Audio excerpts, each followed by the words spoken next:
ಕೆಲಸ ಕಳೆದುಕೊಂಡು ಭಾರತಕ್ಕೆ ಬಂದ ಎನ್ಆರ್ಐ. ಎರಡು ದೇಶಗಳು ಕೊಟ್ಟ ಅನುಭವಗಳು ಅಪಾರ.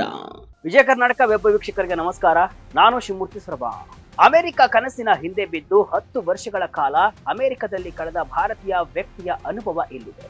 ಕಳೆದ ವರ್ಷ ಅನಿವಾರ್ಯವಾಗಿ ಭಾರತಕ್ಕೆ ಮರಳಿದ್ದು ಯುಎಸ್ನಲ್ಲಿ ಕಳೆದ 10 ವರ್ಷಗಳು ಮತ್ತು ಇಲ್ಲಿ ಕಳೆದ 1 ವರ್ಷದ ಅನುಭವಗಳನ್ನ ಅವರು ಹಂಚಿಕೊಳ್ತಿದ್ದೇನೆ.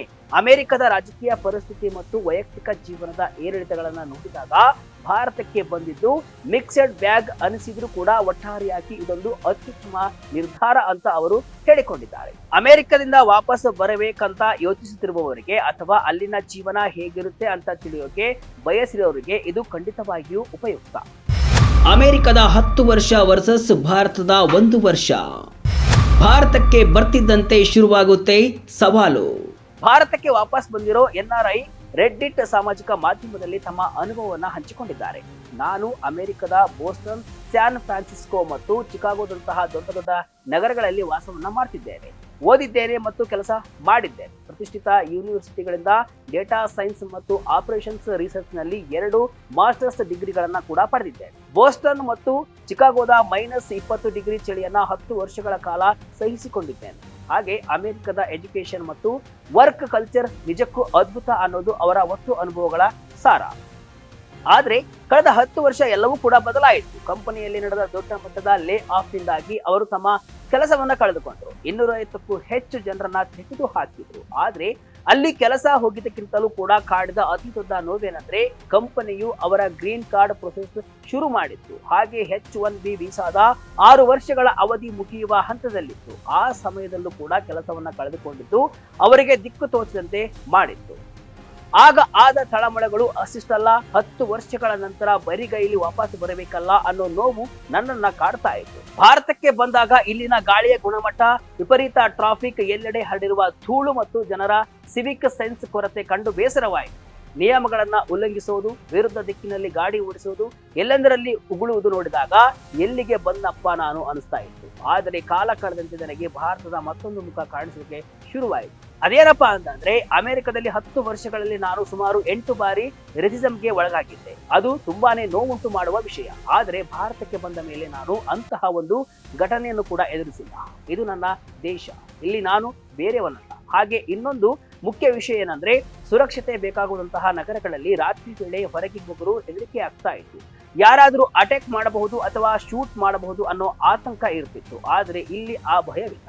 ಅದರಲ್ಲೂ ಹೆಲ್ತ್ ಕೇರ್ ವಿಷಯಕ್ಕೆ ಬಂದ್ರೆ ಇಲ್ಲಿನ ಡಾಕ್ಟರ್ಗಳಿಗೆ ನಾವು ಫೋನ್ ಮಾಡಿದ್ರೆ ಅವರೇ ಮಾತನಾಡ್ತಾರೆ. ಆದರೆ ಅಮೆರಿಕದಲ್ಲಿ ಅಪಾಯಿಂಟ್ಮೆಂಟ್ ಇಲ್ಲದೆ ಡಾಕ್ಟರ್ ಮುಖ ನೋಡುವುದು ಕೂಡ ಅಸಾಧ್ಯ ಅನ್ನೋ ವಿಚಾರಗಳು ಭಾರತ ಮತ್ತು ಅಮೆರಿಕದಲ್ಲಿನ ವ್ಯವಸ್ಥೆಗಳ ನಡುವಿನ ವ್ಯತ್ಯಾಸವನ್ನ ಸಾರ್ತಾ ಇದೆ.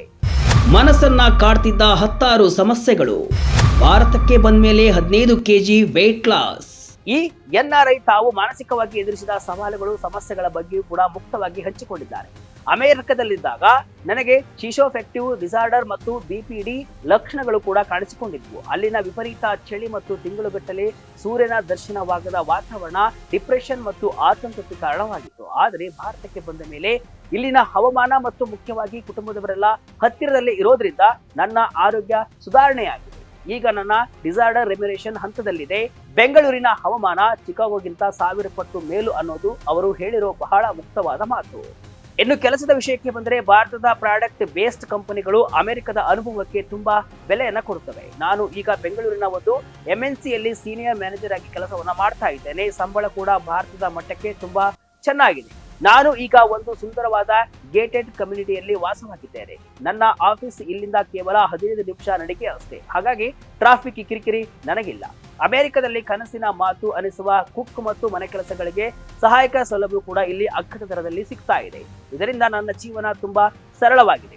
ಅಷ್ಟೇ ಅಲ್ಲ, ಅಮೆರಿಕದ ಆ ಎಕ್ಸ್ಟ್ರಾ ಲಾರ್ಜ್ ಕಾಫಿ ಮತ್ತು ಶುಗರ್ ಬಿಟ್ಟಿದ್ದರಿಂದ ಒಂದೇ ವರ್ಷದಲ್ಲಿ 15 kg ತೂಕ ಇಳಿಸಿಕೊಂಡಿದ್ದೇನೆ. ಅದರಲ್ಲೂ ಮನೆಯ ಅಡುಗೆಯ ರುಚಿಯೇ ಬೇರೆ ಅನ್ನೋ ಮಾತುಗಳು ಕೂಡ 2 ದೇಶಗಳ ಬದುಕಿನ ವಾಸ್ತವವನ್ನ ತೆರೆದಿಟ್ಟಿದೆ. ಹಾಗೆ ಅವರ ಅನುಭವಗಳ ಪೋಸ್ಟ್ಗೆ ಸೋಷಿಯಲ್ ಮೀಡಿಯಾದಲ್ಲಿ ಬಹಳಷ್ಟು ಕೂಡ ಕುತೂಹಲಕಾರಿ ಕಮೆಂಟ್ಗಳು ಕೂಡ ಬಂದಿವೆ. ಅದರಲ್ಲಿ ಒಬ್ಬರು, ನೀವು ಶ್ರೀಮಂತರಾಗಿರುವುದರಿಂದ ನಿಮಗೆ ಭಾರತ ಚೆನ್ನಾಗಿದೆ ಅನಿಸ್ತಾ ಇದೆ. ಗೇಟೆಡ್ ಕಮ್ಯುನಿಟಿಯಲ್ಲಿ ಇರೋರಿಗೆ ಸಾಮಾನ್ಯ ಜನರ ಕಷ್ಟ ಗೊತ್ತಾಗಲ್ಲ ಅಂತ ಹೇಳಿದ್ದಾರೆ. ಹೌದು, ಇದರಲ್ಲೂ ಒಂದಷ್ಟು ಸತ್ಯವಿರಬಹುದು. ಆರ್ಥಿಕ ಸ್ಥಿತಿ ಚೆನ್ನಾಗಿದ್ರೆ ಭಾರತವು ಸ್ವರ್ಗವೇ ಸರಿ. ಇನ್ನೊಬ್ಬರು ತಮ್ಮ ಅನುಭವ ಹಂಚಿಕೊಳ್ತಾ, ಅಮೆರಿಕದಲ್ಲಿ ಒಂದು ಎಮರ್ಜೆನ್ಸಿ ಟ್ರೀಟ್ಮೆಂಟ್ಗೆ $2,500 ಖರ್ಚಾಯಿತು, ಅದೇ ಭಾರತದಲ್ಲಿ ಕೇವಲ ₹1,000 ಮುಗಿತು ಅಂತ ಹೇಳಿದ್ದಾರೆ. ಹಾಗೆ ವೀಸಾ ಸಮಸ್ಯೆಯಿಂದಾಗಿ ಹೆಂಡತಿ ಭಾರತದಲ್ಲಿ, ಗಂಡ ಅಮೆರಿಕದಲ್ಲಿ ಸಿಲುಕಿಕೊಂಡಿರುವ ಎಷ್ಟೋ ನೋವಿನ ಕಥೆಗಳು ಕೂಡ ಇವೆ. ಒಟ್ಟಿನಲ್ಲಿ ಬಹಳಷ್ಟು ಜನರ ಅನುಭವಗಳಿಂದ ತಿಳಿಯೋದೇನೆಂದ್ರೆ, ಅಮೆರಿಕ ಅನ್ನೋದು ಎಲ್ಲದರಲ್ಲೂ ಕೂಡ ಪರಿಪೂರ್ಣ ಆಗಿಲ್ಲ. ಹಾಗೆ ಭಾರತವು ಕೂಡ ಬೇರೆಯವರು ಅಂದುಕೊಳ್ಳುವಷ್ಟು ಕೆಟ್ಟದಾಗಿಯೂ ಇಲ್ಲ. ಸತ್ಯ ಇವೆರಡರ ಮಧ್ಯೆ ಇದೆ. ಹಾಗೆ ಈ NRI ಪಾಲಿಗೆ ಕೆಲಸ ಕಳೆದುಕೊಂಡು ಭಾರತಕ್ಕೆ ವಾಪಸ್ ಬಂದಿದ್ದು ಒಂದು ವರದಾನವಾಯಿತು. ಕುಟುಂಬದ ಜೊತೆಗಿನ ಕಾಲ ಕಳೆಯುವುದು, ಮಾನಸಿಕ ನೆಮ್ಮದಿ, ಇವೆಲ್ಲದರ ಮಧ್ಯೆ ಬೇರೆಲ್ಲವೂ ಕೂಡ ಗೌಡ. ಭಾರತಕ್ಕೆ ಮರಳುವ ನಿರ್ಧಾರ ಮಾಡುವ ಮುನ್ನ ಪ್ಲಸ್ ಮತ್ತು ಮೈನಸ್ ಗಳನ್ನ ಬರೆದಿಟ್ಟುಕೊಂಡು ಯೋಚಿಸಿ, ಆಮೇಲೆ ನಿರ್ಧಾರ ನಿಮ್ಮದೇ. ಇದಿಷ್ಟು ಇವತ್ತಿನ ವಿಶೇಷ. ಇದೇ ರೀತಿಯ ಹಲವು ವಿಶ್ಲೇಷಣೆ, ಮಾಹಿತಿ ಅಷ್ಟೇ ಅಲ್ಲ, ಮನರಂಜನೆಯ ವಿಡಿಯೋಗಳಿಗಾಗಿ ವಿಜಯ ಕರ್ನಾಟಕ ವೆಬ್ಸೈಟ್, ಫೇಸ್ಬುಕ್ ಹಾಗೂ ಯೂಟ್ಯೂಬ್ ಪೇಜ್ ಅನ್ನು ಫಾಲೋ ಮಾಡಿ. ಧನ್ಯವಾದಗಳು.